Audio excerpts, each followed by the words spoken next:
township, and I'd like to share a testimony that's called What Happened When the Hijacker Meets the Hijacked. About 18 years ago, when I was still living in Hijack City, I had this unfortunate experience. But let me just go back to the beginning. I grew up in a Christian home, Baptist church in Durbanville, back in the Transvaal, and I gave my life to Christ at a very early age, and I was a Sunday school teacher, a youth leader, the youngest deacon in the church at the time, and God was doing great things in my life.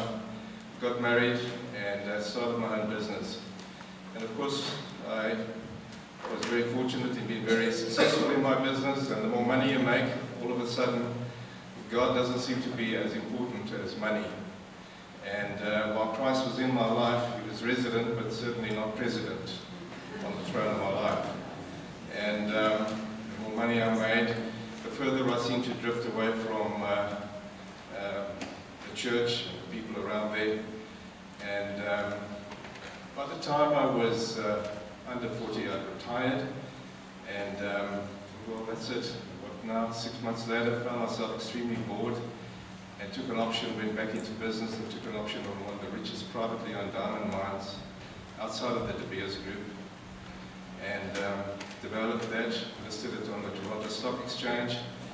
And by the time I was 48, I thought to myself, well, where to now?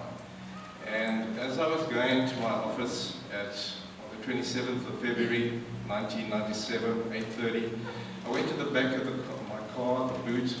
We just moved into this fancy office complex with an office park with security all over the place. Parked the car on the ground, went to the boot of my car to get my briefcase, and as I looked up, there was a gunman walking to me with a gun, that side.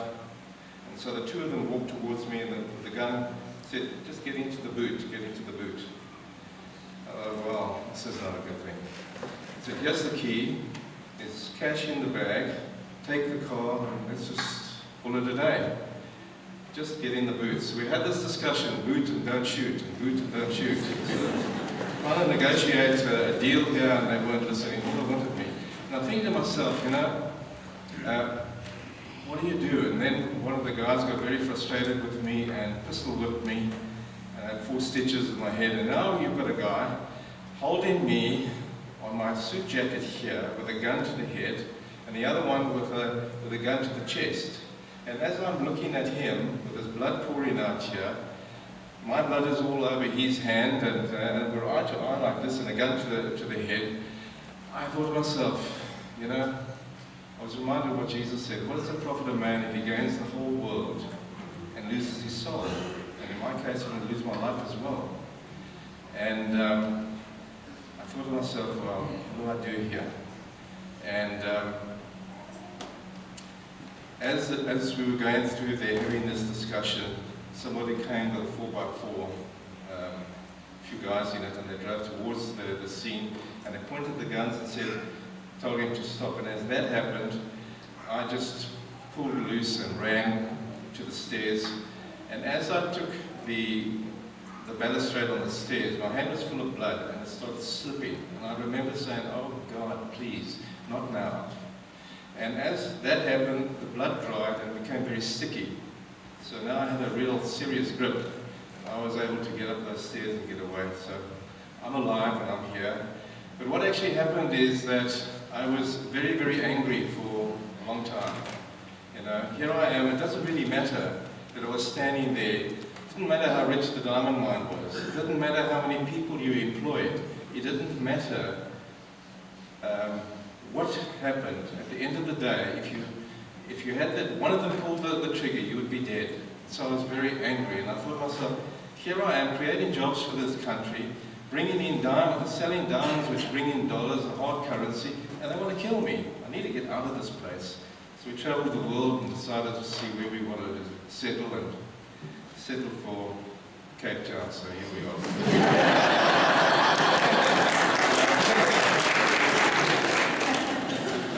And then, of course, God certainly got my attention, and it was a little bit of a Damascus experience. experience where he threw me off my horse, because I was very arrogant. When you make a lot of money, you think that money can buy anything. And when you make a lot of money, there's three things. One of them will get you, if not all three, as a businessman. It's money, sex, and power. And that's what was happening. And, here I am, a child of God, or used to be, or am, a backslidden Christian, carnal Christian. And what am I doing? Bringing dishonor and disgrace to my Father's house and name. And He gave me a chance, a second chance. And of course I was still very angry about the hijacking, and I contacted the police, and I spoke to a certain colonel and said, listen, I would be prepared to donate 200,000 rand to the Widows and Orphan Fund if you can find these hijackers, lock them up and throw the key away. That's how angry I was with her. And that of course didn't happen, because 5 weeks later in the Sunday Times we read the headlines, Colonel so-and-so, I don't want to mention his name, arrested as the guy that was organising the whole hijacking syndicate. So after that I decided, what are we going to do? Run away? And I decided that I needed to forgive these guys. And I forgave those hijackers. I prayed for them, and I still pray for them, and I trust that I'll see them in heaven one day. I can still picture them looking at the one had a leather jacket and a tie on, and they really looked cool dudes. And I started praying for them, and that's when I experienced God's love and forgiveness. A lot of people talk about love and forgiveness, but you have to experience it in your own life. And came down to Cape Town, Franschhoek, and got involved with the prison. And I found an interesting thing there, that these guys knew more about the Bible than I did. They could quote scripture backwards and knew where it came, but there was no reality. And the biggest problem was 80% were not sure that they were Christians. And that is what they say is the case with most Christians. 80% are not sure. If you ask people, and if you died tonight, where would you be? 80% will say, well, I hope I'm going to die. I'm going to be in heaven. I'm not sure. About 80% or 90% I'll be there, but not sure that they were Christians. And this was the same in the prison. The second thing was they never knew how to experience God's love and forgiveness, because the victims wouldn't forgive them. They couldn't forgive themselves, and so God will definitely not forgive them. And as we went through those basics, so firstly, you need to be sure that you're a Christian. And the basis is John chapter 1 verse 12, as many as received him, to them gave he the right to become sons of God. And the second thing is that 1 John 5 says that he who has the Son has life. He who doesn't have the Son does not have life. There's no maybe it. It's he who has the Son has life.